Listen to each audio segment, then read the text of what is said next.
Доброго дня всем, уважаемые телезрители! Очередной выпуск программы «Маршрут» мы посвятим моему любимому башенному комплексу. Я думаю, он любимый у многих жителей Ингушетии и многих туристов, которые регулярно Джайрахский район, наш благодатный край, посещают. Мы находимся у башенного комплекса под названием НИИ. Наверняка многие из вас его узнали. Почему он интересен, почему он уникален, почему он так потрясающе завораживает взгляд каждого, кто останавливается в этом самом месте, он притягивает. Почему все это происходит? Почему так часто этот комплекс посещают и почему это нужно делать еще чаще? Обо всем этом и многом другом поговорим в сегодняшнем выпуске нашей очередной программы. Так вот, башенный комплекс НИИ. Мой любимый он, потому что вот прямо у подножия Цариеламского горного хребта он находится, и из-за этого прям как будто бы сливается с окружающим ландшафтом, и из-за этого еще более величественными и грозными эти башенные комплексы кажутся. Отдельные замковые укрепления, получается 4 боевые башни из тех, что видим мы. Но буквально недавно просочилась информация, ну не то чтобы ее скрывали, так что слово «просочилась», я думаю, будет неправильно употребленным, что есть 5-я боевая башня в замковом комплексе НИИ. Так что поищем ее основание, может быть, что-нибудь даже найдем. Комплекс НИИ, если что, частично отреставрирован. Это очень важное уточнение. Не думайте, что башни эти восстановлены с нуля. Некоторые строения здесь нуждались в срочной консервации либо реставрации. Работы проведены. Насколько качественно они проведены, разумеется, судить уже профессиональным реставраторам, зодчим и людям, которые разбираются в этой теме чуть больше, чем я, чуть больше, чем большинство зрителей нашей программы. В любом случае, мы к башенному комплексу НИИ подойдем вплотную и покажем вам все интересные особенности этого потрясающего башенного комплекса. Каждую из боевых башен в отдельности и все вместе. Для этого приехали сюда, несмотря на вот вроде как пытающийся собраться дождь.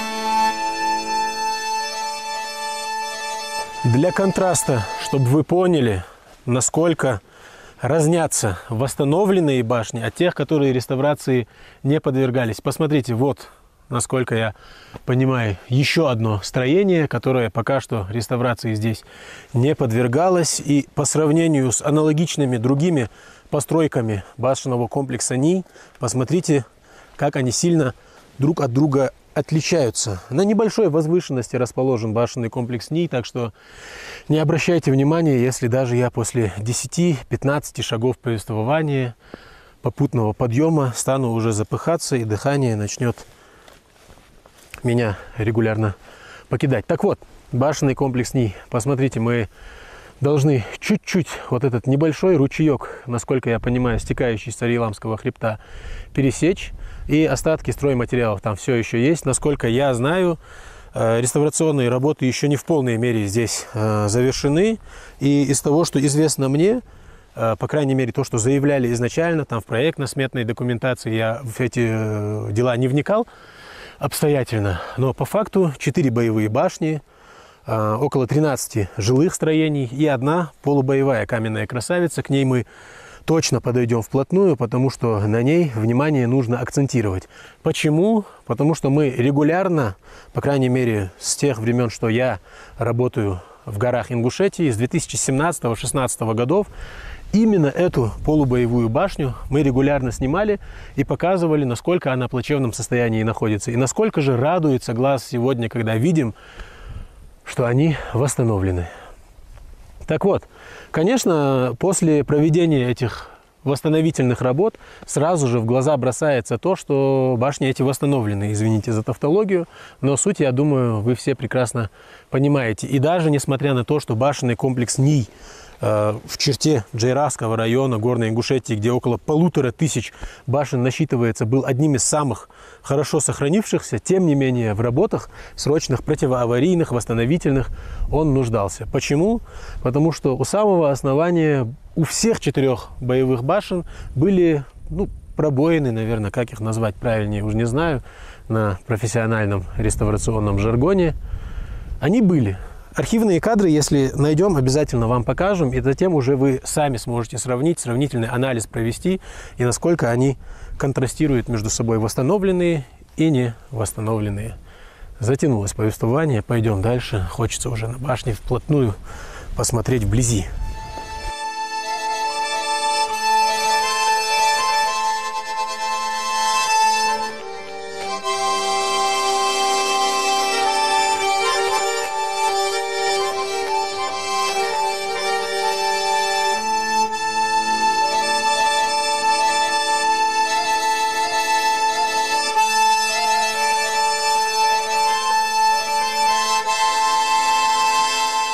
Зачастую самое тяжелое при подготовительных процессах для реставрации каждого башенного комплекса, мы берем в расчет только Горную Ингушетию, потому что я только здесь могу более-менее ориентироваться. Профессионалом себя не считаю, если что.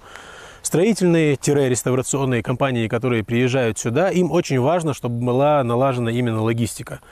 Транспортная сеть, потому что здесь очень важно своевременно стройматериалы доставлять. И даже если учитывать то, что, допустим, после съезда с асфальтированной дороги, если вы от Асиновского ущелья через Галашки, там, Мужичи, Алкун едете, вам легче, разумеется, добираться. Но если вы едете через Буро, вам нужно на перевал подняться, спуститься, там еще дорога асфальтированная. Сворачиваете направо, через шлагбаум въезда в заповедную зону съезжаете, и там уже асфальтированная дорога у вас заканчивается. Нужно ехать по грейдеру, более-менее приемлемая дорога, но затем вплотную подъезжаете к какому-либо башенному комплексу, если есть дорога. Если ее нет, ее нужно прокладывать. Потому что вручную таскать все эти камни несколько километров – это огромный труд. Несмотря на то, что предки наши делали это, сегодня, я не знаю, вряд ли у нас найдутся такие энтузиасты, которые километрами будут стройматериалы эти таскать. Если есть возможность дорогу проложить, почему бы этого не сделать, если, разумеется, есть соответствующее финансирование. Допустим, в том же замковом комплексе Кост. Там проведены восстановительные работы, частично башенный комплекс восстановлен. И туда дорогу проложили представители этого тейпа. Насколько я знаю, они своими силами это сделали. И буквально глаз радуется, когда видишь, что сейчас туда можно подъехать вплотную на машине. Это касается и башенного комплекса НИИ. Здесь, как видите, уже машины ездили, они стройматериалы, насколько вы видите, доставляли сюда. Их остатки все еще там лежат. Насколько я понимаю, это перекрытие между этажами, которые в жилых башнях были. И вот так это дело все и обстояло. Сложности, с которыми они сталкиваются, мы видим с вами только конечный результат. Мы из, допустим, 1,5, 2, 3 года восстановительные работы идут, мы максимум 2, 3, 5 раз приедем сюда и покажем частично их работу. А насколько это сложно, знают только они сами. Так что работа очень сложная. Но вот такой вот момент есть.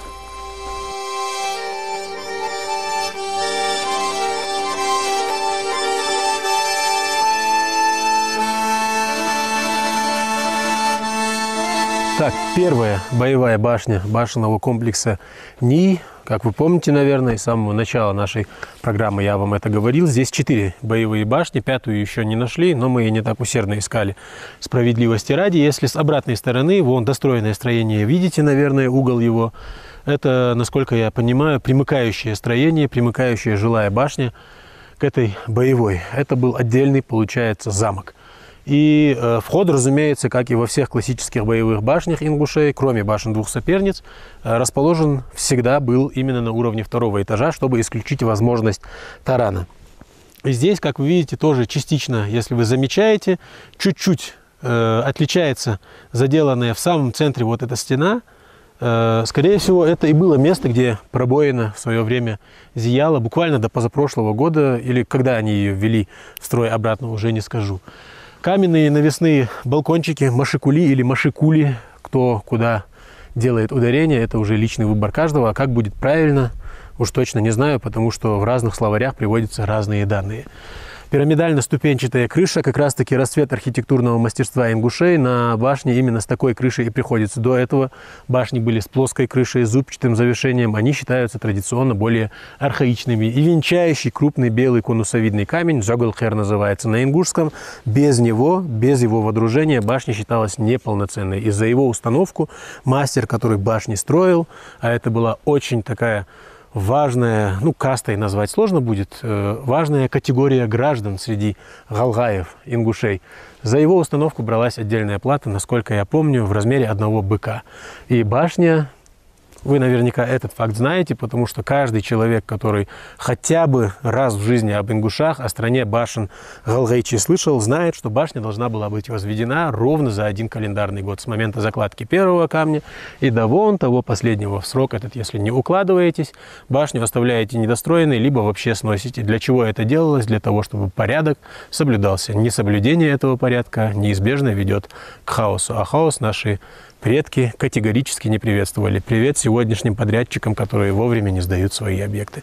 Прогуляемся здесь немножко. Давайте я вам покажу, что у нас тут есть интересного, помимо, разумеется, вот этого ведра. Но оно у нас интерес не вызывает. Просто поставим его сюда. Наверняка его скоро уберут. Так вот, примыкающее еще одно строение. Это было в свое время, я так понимаю, жилая башня. И это остатки стен. Судя по всему, камни здесь из окрестностей, когда расчищали эту территорию, собрали. И в скором времени здесь тоже реставрационные работы должны уже будут пройти. Но всегда у меня больший интерес вызывает именно... Вы не обращайте внимания на строительную технику, на эти вагончики. Здесь работы еще не завершены.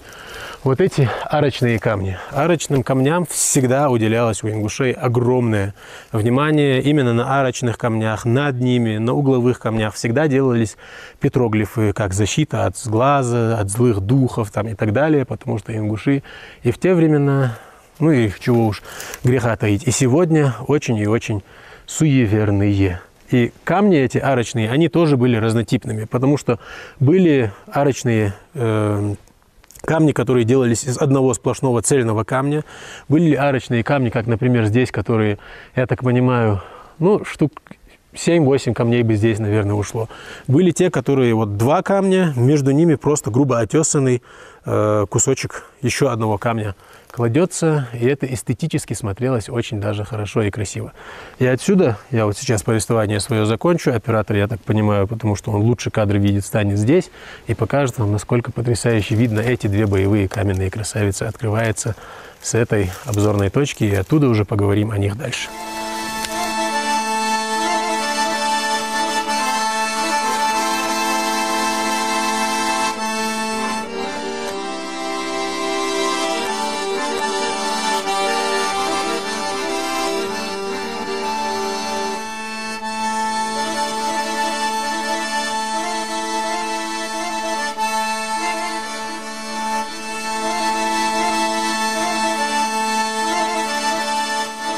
С этой точки вид потрясающий на весь башенный комплекс, на все 4 боевые башни.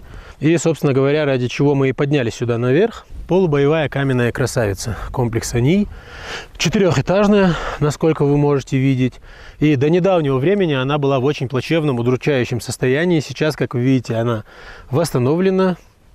Противоаварийные работы, восстановительные работы там уже провели. Полубоевая башня, если кто насчет классификации башен еще не очень сильно разбирается в этой классификации, это переходный период между жилым и боевым строением, где можно было как жить, так и обороняться. О чем это говорит? О том, что здесь помимо входа на первом этаже, который обычно в боевых башнях был на втором, это мы с вами говорили не так давно, это обсуждали. Здесь у нас еще и каменные навесные балкончики имеются. Вот, вы можете обратить внимание, прямо с левой стены находится один. И входы, как вы видите, на второй этаж отдельно, с первого этажа тоже, по идее, должен быть отдельный вход, но я его пока что не вижу. И, разумеется, кроме полубоевой башни, мы покажем вам и расскажем еще и об оставшихся 3. Они отличаются, если вы заметите. Вот первая боевая башня, у нее сколько там плит? 1, 2, 3, 4, 5, 6, 7, 8, 9, 10, 11 сланцевых плит. У второй 1, 2, 3, 4, 5, 6, 7, 8, 9, 10, 11, 12, 13 сланцевых плит. А у следующей уже, которая за спиной получается, у предыдущей находится только всего лишь 1, 2, 3, 4, 5, 6, 7, 8, 9. Насколько я вижу. Может, я неправильно считаю.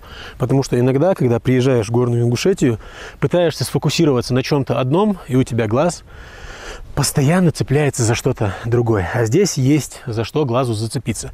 Потому что вот комплекс Ний, мы его видим, вроде бы секунду только обернулся назад, и перед тобой сразу же потрясающие красоты Царейламского горного хребта. Обернулся снова назад, и получается, видишь вон тот самый высокий холм, сразу же после комплекса Ний. И ты знаешь, что там есть башни двух соперниц, к которым тоже было бы очень круто сходить, хотя бы сегодня, но пробивающиеся, точнее пытающиеся пробиться сквозь облака солнца, говорит нам о том, что, ребята, я не свечу так ярко, как мне бы хотелось, и, скорее всего, вас накроет дождик. А в пути к башням двух соперниц, если вас накроет дождик, то у меня для вас плохие новости, вероятнее всего, вы там и останетесь. Но, кстати, буквально недавно к башням двух соперниц прокладывали дорогу представители тейпа Оздой. Очень хорошая инициатива, очень хорошее начинание, потому что комплекс действительно уникальный, заслуживающий вашего внимания. Но сегодня далеко отходить от темы комплекса Ний не будем, потому что приехали рассказывать именно о нем. И здесь же, кстати, с этой же обзорной точки, восстановленная часть комплекса виднеется хорошо, и еще не восстановленная часть, где камни собраны в одну кучу, и основания башен, жилых, я так понимаю, некогда, 1,5–2 метра высотой частично остались.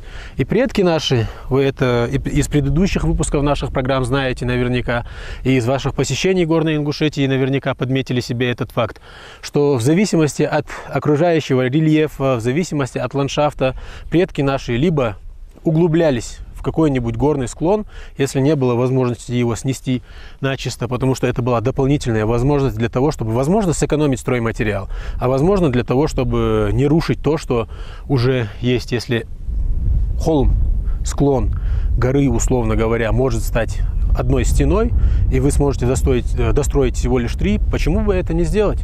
Потому что с камнем предки наши были на «ты», это точно. И гора Цейлам пытается пробиться сквозь облака. Одну из ее верхушек видно. Подождем буквально минут 5-10, прогуляемся здесь, возможно, видно Цейлам у нас откроется очень даже хороший. И орлы, парящие в окрестностях, это у нас уже воплощение силы громовержца, обитавшего на Цейламе. Не случайно они, наверное, появились в небе, как только я о Цейламе заговорил. Вот такая фольклорная ностальгическая нота. Пойдем чуть выше, посмотрим, что там есть интересного. Может, вид будет классный.